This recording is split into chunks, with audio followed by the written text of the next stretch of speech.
నమశ్శంకరాయ. మార్చి 3వ తారీఖు రోజున గ్రస్తోదయ సంపూర్ణ చంద్రగ్రహణం ఏర్పడుతుంది. మధ్యాహ్నం 3:19 ప్రారంభమై సాయంకాలం 6:47 వరకు ఉంటుంది.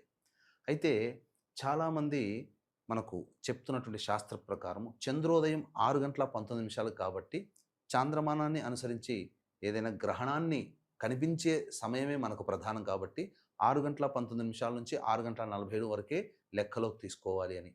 కానీ ప్రధానంగా సాధనాపరులు, ఉపాసనాపరులు, దేవతానుగ్రహాన్ని విశేషంగా పొందాలనుకునే వాళ్ళు 3:19 నుంచి 6:47 వరకు మధ్య కాలాన్ని లెక్కలో తీసుకొని దేవతా పూజలు జరుపుకోవచ్చు.